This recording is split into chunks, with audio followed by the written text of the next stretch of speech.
Alright, what's up my YouTube friends? Let's go on a journey here today.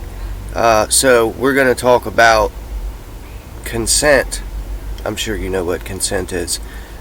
Implied consent and the Nuremberg Code.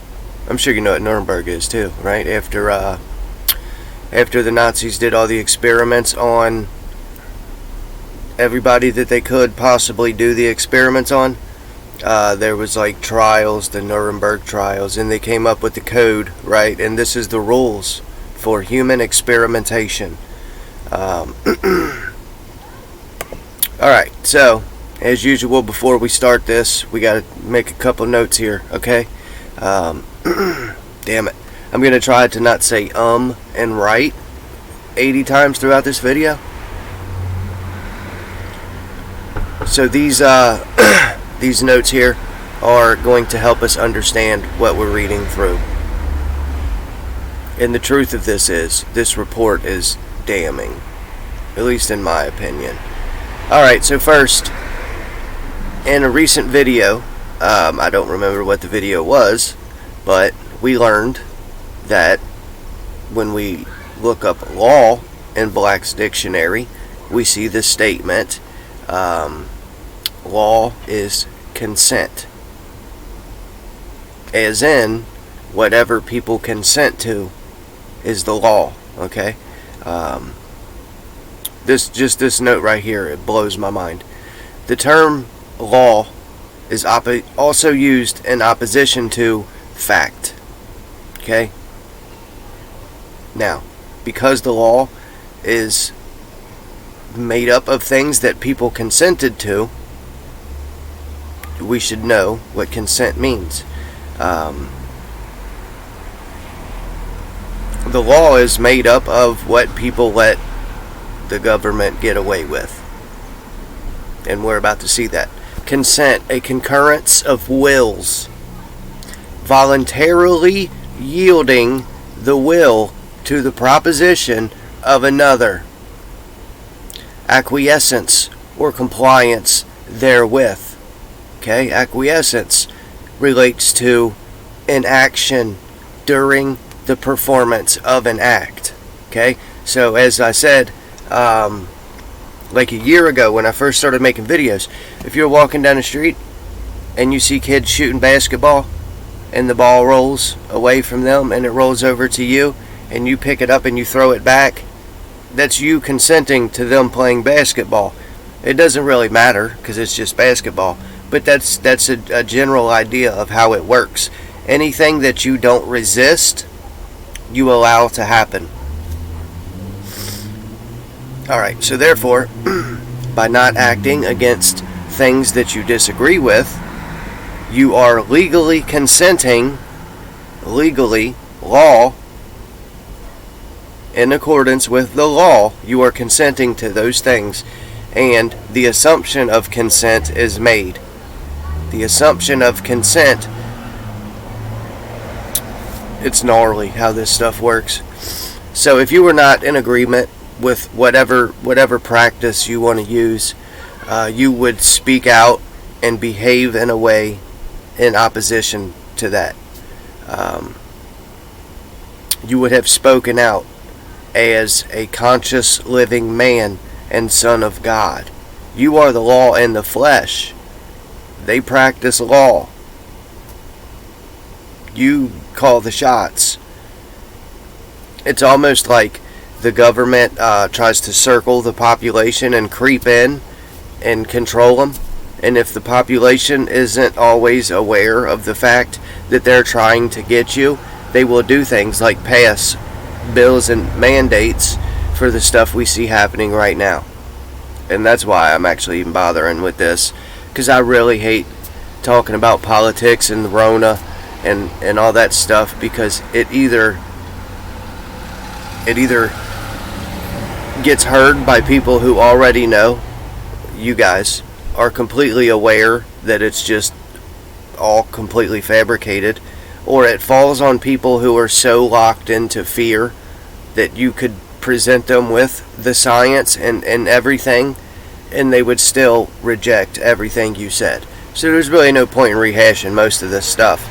But my point here is to show you how they're violating the Nuremberg Code. So now we've gone over law and consent and implied consent, or the assumption that consent is given when you don't oppose something. We shall explore the very first section of the Nuremberg Code, literally the very beginning, using Black's Law to understand. Okay? This is 10 rules for human experimentation. Let's see how the effects and how these codes affect what's happening today, and if these codes have been broken. So, because we're talking about experimentation, right, and we're talking about consent and things of that nature, let me press a question into your beautiful mind.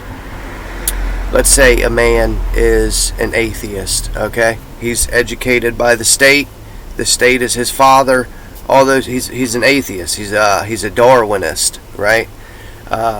So this atheist believes himself to be an animal, right? He came from a monkey. There's nothing extra, only the physical, and he is literally a monkey that evolved, okay? Darwinese, I'm sure you know what that is. If this person were to be experimented on, would that be human experimentation or animal experimentation? And I only ask because this is a legitimate legal argument for experimenting on an atheist. Okay, it's real. You could argue, you could run a trial for months just on this premise alone. If he denies that there is the living spirit of God within him, what is he without that? Just an animal, right? That's what atheists believe anyway. There's nothing extra within them. They're just monkey fish frogs. Alright, so number one, the voluntary consent of the human subject is absolutely essential. The voluntary consent of the human subject is absolutely essential. This means that the person involved should have legal meaning conforming to the law, adequate to fulfill the requirements of the law, which means not resisting, implied consent. The person involved should have legal. I lost where this thing ends. Legal capacity to give consent. Should be so situated as to be able to exercise free power of choice without the intervention of any element of force, fraud, deceit, duress, overreaching, or any other ulterior form or constraint of coercion, and should have sufficient knowledge and comprehension of the elements of the subject matter involved, as to enable him to make an understanding and enlightened decision. And already we see that the Nuremberg Code's been broken. This latter element requires that, before the acceptance of an affirmative decision by the experimental subject, there should be made known to him the nature, duration, and purpose of the experiment. And to that I say, Rona is a project estimated to last until roughly 2025, according to global agencies like the World Bank, CDC, the WHO, and so on, with the intended purpose of bringing about a new normal. There should be made known to him the nature, duration, and purpose of the experiments, the method and the means by which it is to be conducted, all inconveniences and hazards reasonably to be expected,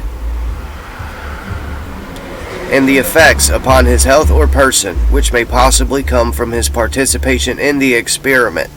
The duty and responsibility for ascertaining the quality of the consent rest upon each individual who initiates, directs, or engages in the experiment. Let's read that one more time. The duty and responsibility for ascertaining the quality of the consent rests upon each individual who directs the experiment. It is a personal duty and responsibility which may not be delegated to another with impunity. Crazy. Number 2. The experiment should be such as to yield fruitful results for the good of society, the greater good. Here we go with that shit again. Unprocurable by other methods or means of study, and not random and unnecessary in nature, i.e., global warming, climate change, all that bullshit. Number 3, the experiment should be so designed and based on the results of animal experimentation and a knowledge of the natural history of the disease or other problem under study that the anticipated results will justify the performance of the experiment. So, the means justify the end. It's crazy, really. When you read this and you know what's going on with the Rona shit. Number 4. The experiment should be so conducted as to avoid all unnecessary physical and mental suffering and injury. Give everybody free money all the time, so they can continue on as if nothing's happening while this experiment's going on. Number 5. No experiment should be conducted where there is a priori reason to believe. No experiment should be conducted where there is a priority reason to believe that death or disabling injury will occur, except perhaps don't do the experiment if people are going to get hurt or die, unless in those experiments physicians also serve as subjects. Soak that in.